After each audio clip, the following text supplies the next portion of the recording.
thank you for joining us. My name is Dr. Choksy. Thank you for joining Ace Your Health podcast here at Ace Integrative Health in Mason, Ohio, and Cincinnati.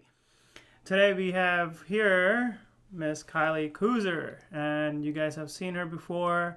We're going to talk about nutrition today in more detail. This is your opportunity to learn what nutrition is. This is Nutrition 101 to 1001. So we're going to go on this journey together and talk about what we need to learn, right? Yeah. We go through this whole journey, and food is the biggest piece that plays a huge role in our culture. Everybody comes from many different perspectives. There is a traditional aspect, the cultural aspect, there is this whole religious aspect, and then you take all of those things away, and then there is this whole anti-aging and functional aspect where we really need to pay attention to. So how do we make this whole thing easier? And that's going to be our goal as we take on this journey together. As you continue to listen, you'll have questions.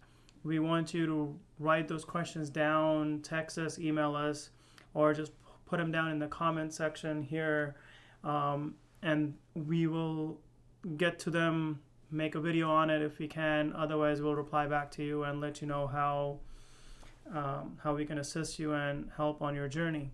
As we always talk about, one of the things is all of us are looking this journey as a combination of Eastern and Western, ancient and modern modality. And this is where I want you to understand that we're going to talk about science, and we're going to talk about stuff that is scientific, but maybe not in the most conventional way. So it will come from many different perspectives. It may come from west, it may come from east, it may come from north, south, wherever. But this is a journey that we're going to take together. So thank you for joining us. Yeah. Hey. So what's the first thing you say to people when you say nutrition? Like, what do people ask you? What is nutrition? That is a hard question. I know nutrition is really an overwhelming topic to a lot of people. Mm-hmm. A lot of people would rather not even deal with it because there's so much to learn, and it can become overwhelming when you start to, especially if you Google anything about nutrition, you're going to find a gazillion results that are all contradictory or whatever. And I think our big goal here is to simplify it, because nutrition doesn't have to be difficult, and if nutrition is stressing you out, then you know it's almost just as bad as eating bad food, because stress is stress to your body no matter what. So nutrition can be really simple, and that's what our goal is to explain things to everyone so that they understand how to apply it to their life without having to put too much thought into it. That's really true. Nutrition can be simple. And so when we try to explain, hey, what do I have to think about? So I'm the normal public, and somebody who's listening to it, they're going to say, okay, well, I've heard nutrition, it's macros, it's, protein, fats, and carbs. If I want to be healthy, I just decrease my fat content. It's really bad for me. So this is, a lot of people talk about that, talk about nutrition as synonymous with weight loss. So when we talk about nutrition, literally 101, where would you start? What would you tell patients? What do they need to know? Because that's what that's what we want to teach people, our listeners, that this is what you need to know. Like, this is your thought process. They're going on a journey as soon as they pick up food. This is their thought process, and that thought process is many, many different perspectives. So where do we start? From an idea of where to start, first off, I think a lot of people think of nutrition in terms of calories. That's like the be-all, end-all to some people, and I really try to steer people away from that, because calories aren't the be-all, end-all of nutrition. We're talking about nutrients, nutrition, and not units of energy. And I think Mark Hyman said it really well. He says food is information. And so that's one of the things I encourage people with a lot of the time is you need to kind of select what information you're giving to your body. It's the same thing with if you listen to really angry music a lot, or, what even you watch on TV, that's going to affect your body in some way. It's going to affect your emotions in some way. And in the same way, nutrition is going to affect your cells. So we've got to be selective about the information that we're giving our bodies. That's kind of one of the biggest foundational pieces I like to give people. Okay. So now we know that nutrition is a combination of many different perspectives and cultures. Nutrition is information. What would you tell a 40-year-old woman who says, how do I improve my nutrition? What are we teaching them? What's the first thing that they need to know about? Usually, and this is really blanketed because anything could be going on with that person, but a lot of women in their 40s are getting close to menopause, and they need a lot of healthy fats to support their hormones and maybe avoid some phytoestrogenic foods until after menopause, so they're not adding estrogen, because at that point a lot of women are estrogen dominant. So what I would focus on for someone like that is usually eating healthy fats from nuts and seeds and coconut oil, and then a lot of fiber and veggies. Get a lot of greens for detoxing and stuff like that. Okay, that's a great piece of advice, and they definitely need to think about fats. So let's go deep down into fats, a little bit more into fats. What do you think? What are fats? That's a hard, not really a hard question. I mean, fats are a macronutrient, so a lot of people are familiar with carbs and proteins and fats. Fats are very anti-inflammatory, and they manage blood sugar. They manage the glycemic index, or the glycemic load of food. So they're really important. Your brain is made up of, I think it's 60% fat. Is that correct? So fats are really important, and we've had a big wave in the past, I think since the 70s, of that low-fat kind of movement that has perpetuated that fat is bad, fat makes you fat, and it's kind of created this big fear around fat for people. So we like to kind of destigmatize that. We incorporate a lot of fats in what we do with people, and have had great success with that. Okay. All right, so there are many ways of thinking about food, as we talked about culture and tradition. And in terms of culture and tradition, all of those are based off of certain way of thinking, certain way of believing. And when we believe something, that automatically becomes a set of values. We call them philosophies. Right. In the world of food, we believe in a lot of different things because we're attached to it. Yeah. So what do you think about food and nutrition as a philosophy, and where does nutrition and philosophy connect? I think it really varies for a lot of people based on their life experiences, and people have very different relationships with food. And one of the big things I like to focus on is, do you eat to live, or do you live to eat? And there's really a huge difference there. I think there can be a healthy mix of both. I think a lot of people err on one side, and it can become, I won't say eating to live can be really unhealthy because you're just focusing on nourishing your body, but living to eat, where you have an obsession or a fixation with food and you only care about how it tastes and not what it's doing for your body, can be very unhealthy. And then you have people who, I mean, even I've had the experience with eating disorders, who are fixation is even on not eating. So I think there's a lot to be said about having a healthy balance and eating to fuel your body and give it nutrients so that you can perform at your best. That's kind of my food philosophy. That's what I really try to get everybody to a healthy place with. So that's a great piece of advice that you just said. And when we live to eat and eat to live, that's two different ways that people, and that addresses our body's impulses, right? We're talking about how we are compared to other animals on this planet. Right. Most of them are very compulsive. They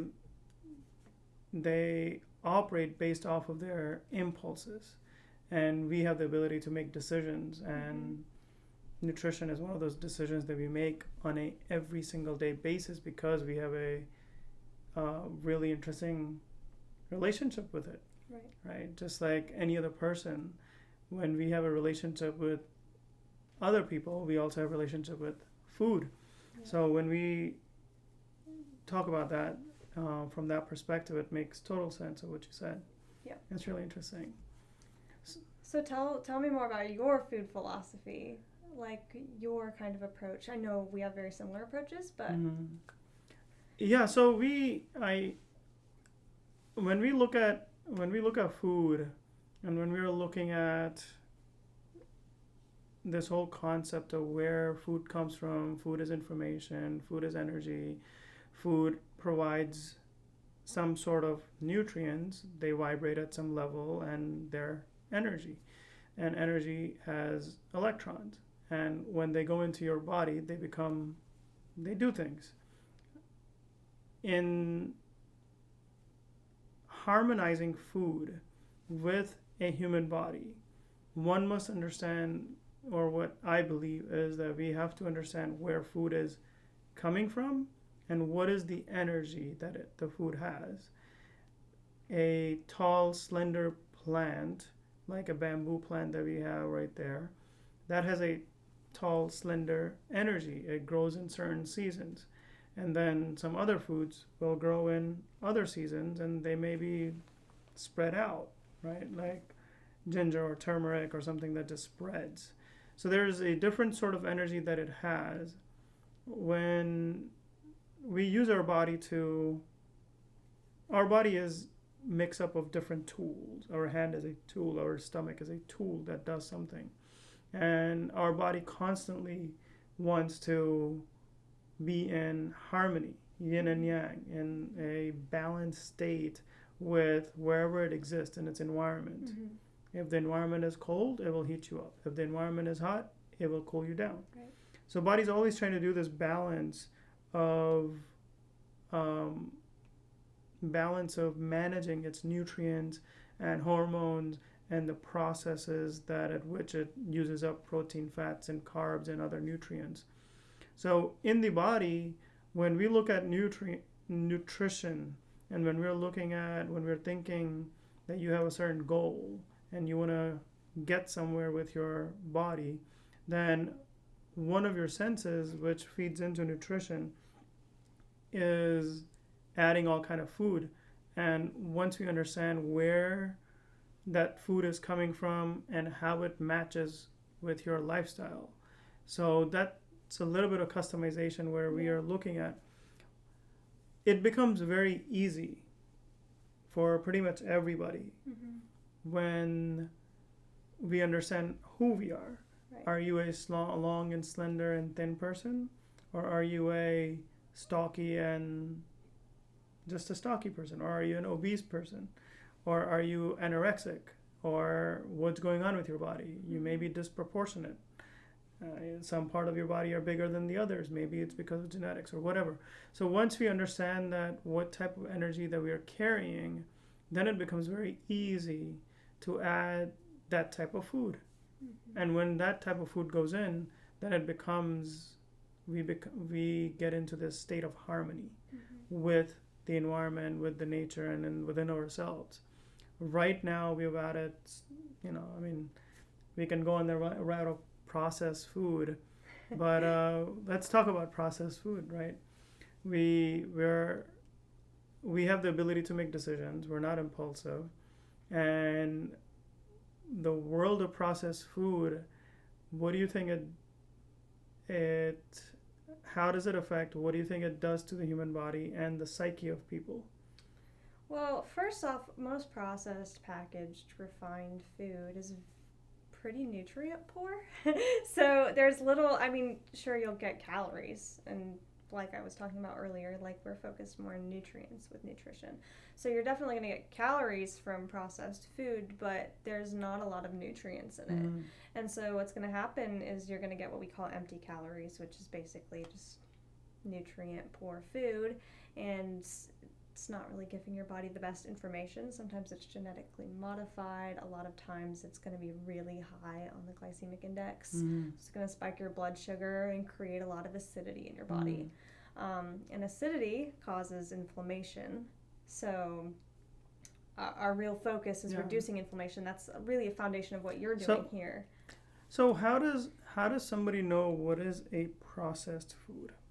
Do you think orange juice is a processed food?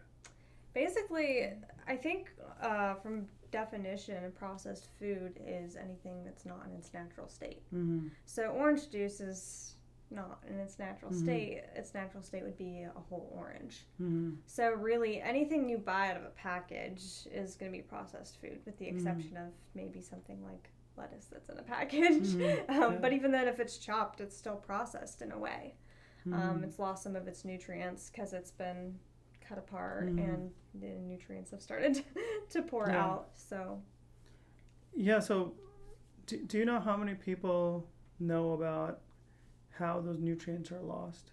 I don't think it's a common knowledge. It's something I didn't even realize until I went to college. So what really is the process of that?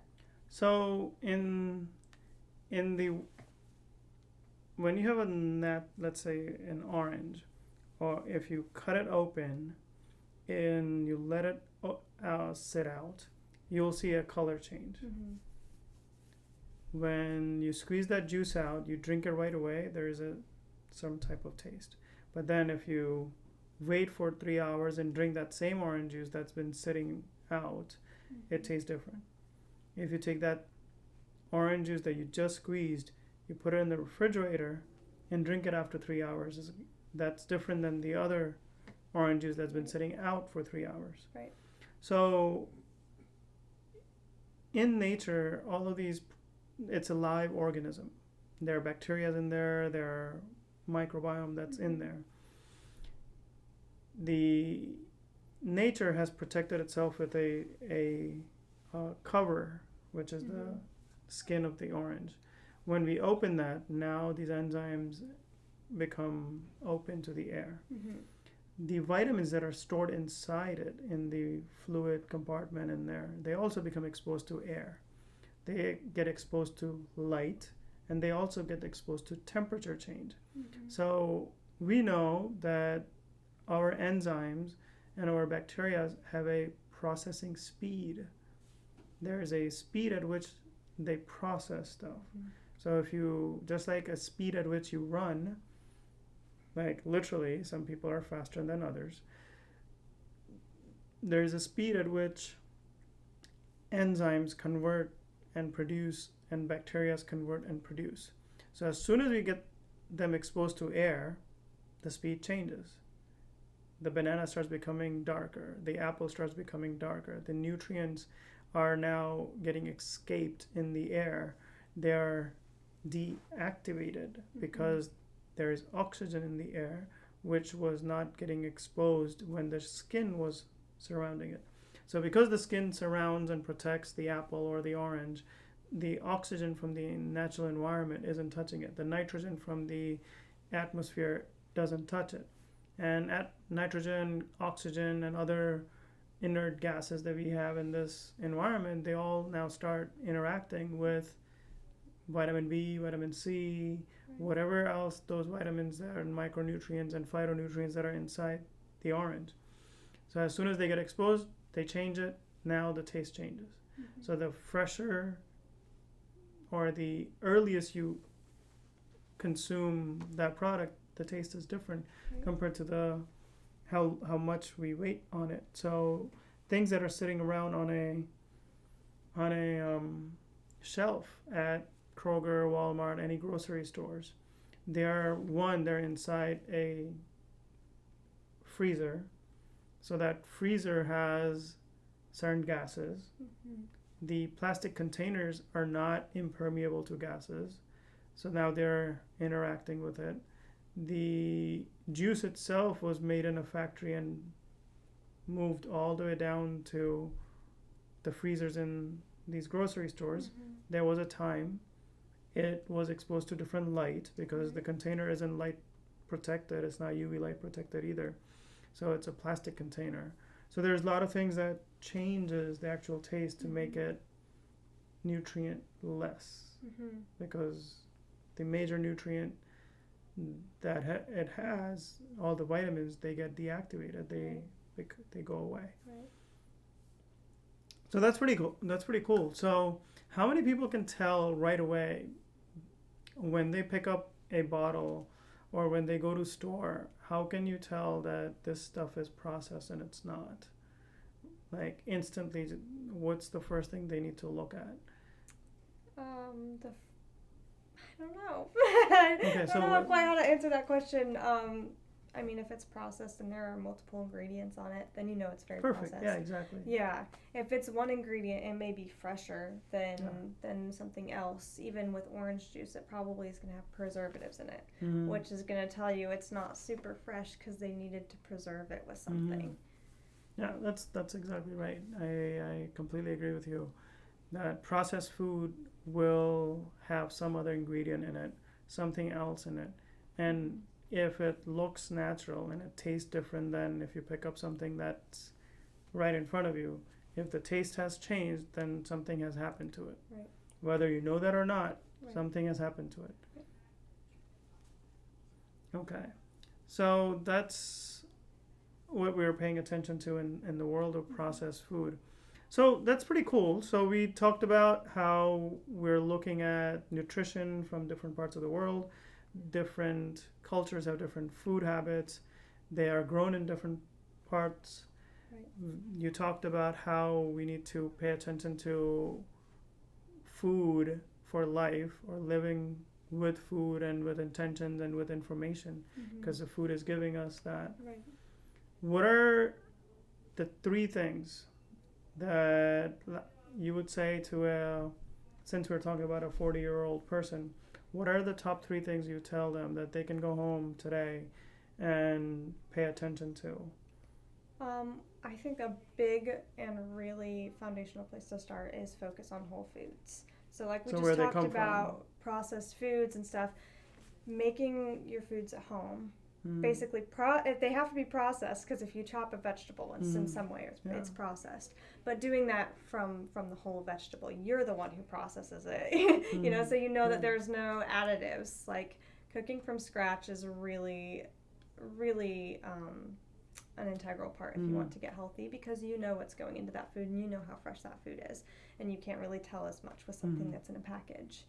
So that's good. That's 2. And what's the 3rd thing? Another thing would probably be focus on your water. A lot of people don't think about water as part of your healthy eating routine or your nutrition routine. But if you're drinking tap water, you're also drinking fluoride and pharmaceutical remnants and heavy metals and all sorts of stuff. That makes sense. Yeah. So that's pretty cool. So I want you guys to pay attention to what she just said. She talked about whole foods, cooking your own food, and then using the right type of water, and pay attention to where it's coming from, because those are 3 things that are limited on this planet as well. We don't get a lot of our own cooked food, we don't have a lot of water, and we don't have a lot of whole foods either, because most of them are being somehow, they just don't reach us. You know, somehow they're controlled, and somehow they go to the manufacturing facility rather than our tables. So somehow those things happen. So if you start paying attention to those things, then the journey of your food, where it comes from, and how that matches your philosophy, will start changing. It will absolutely start changing, and hence how it affects you will start changing. So with that said, we're going to come back to you guys. Thank you so much for joining. Next week we'll have another topic on nutrition, and today we dabbled into fats and philosophies and a little bit of carbs and understanding what we need to do. But come back next week again, and with our next episode. If it's not next week, it's right here, right below this episode. So just click on it, listen to it, and let us know what questions you have. We have a whole process of guiding everybody through, and you're on that journey right now, being in this podcast, being in the course, in the community that we have. And we have a lot of people who are part of the community who get benefit from learning how to do all of these things on their own. And that's kind of unique community that we have. And if you're interested in it, just check it out. Check out what we have, and we'll be here to assist you with that. One thing that I want you to keep in mind is that we have a weekly session where we sit down and we pray for all of you guys, all of our patients. And that is a habit that we're doing here, and that's something that we encourage you to do it at home as well. Sit down with your family and go on this journey. So it becomes where you're pushing your energies out, positive energies, and then it will attract more positive energies for you. So thank you so much for joining us. Take care. Namaste.